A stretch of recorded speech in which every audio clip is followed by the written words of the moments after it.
Okay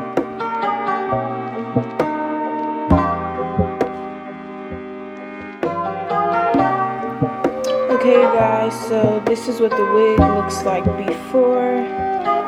I dyed it this like burgundy color, and I guess I forgot about the lace. So I'm about to show you guys how I get the color out the lace, and then I'm also going to apply the wig.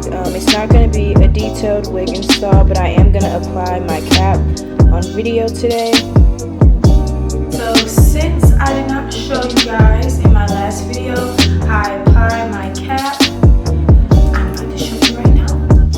So I usually will put like plaits in my hair, but my nails are super long right now, so I'm currently not able to really like do that. So I basically just blow dried my hair after I washed it, and then I just did 2 braids. They aren't plaits. I literally don't have any braids right here. I just braided it to the ends.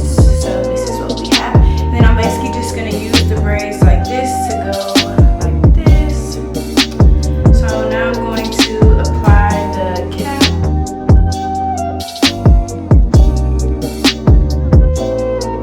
Okay, so I used to cut the ear holes and do all of that, but the past few times that I've put my cap on, I usually would just literally keep it just like this, but make sure it's covered over my ear, or that I can see basically where the end of my sideburns come down. Ever since I started wearing wigs, I also trimmed my sideburns because I have really long sideburns. Like, they come all the way down to like here, and I can tell because the hair is like starting to come back, but I just cut it off rather than just having it get pulled out by the cap, because my wigs don't go all the way to the bottom of my hair. So I just shaved that hair off.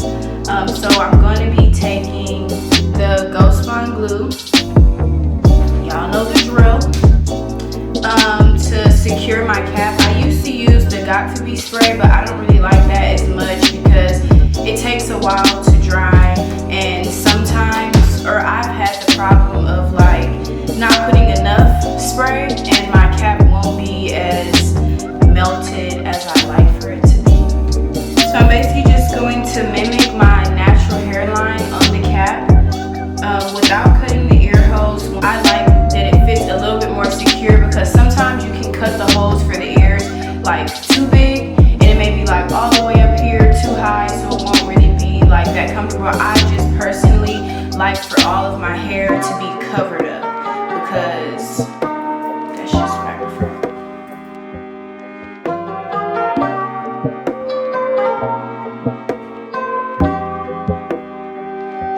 And I'm going to pull the cap on the side just so that I can go all the way around to the ear.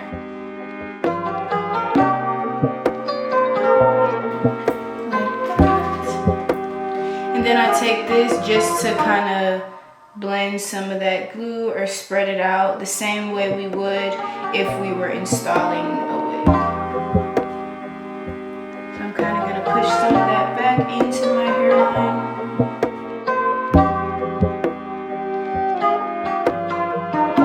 So now I'm about to go in with the blow dryer for just a couple minutes, just back and forth on cool air. Make sure that you guys are using cool air. See, it's kind of starting to get clear already, but I just want to go ahead and finish it and make sure that everything is in place.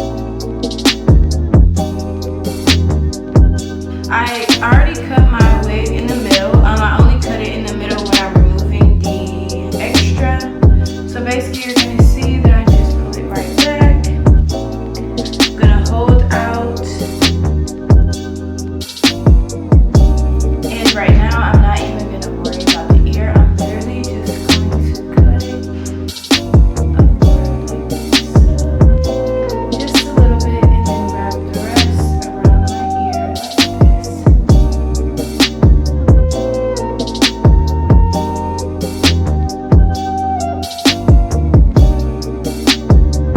Now what I like to do with these 2 pieces in the back is I just like to tie them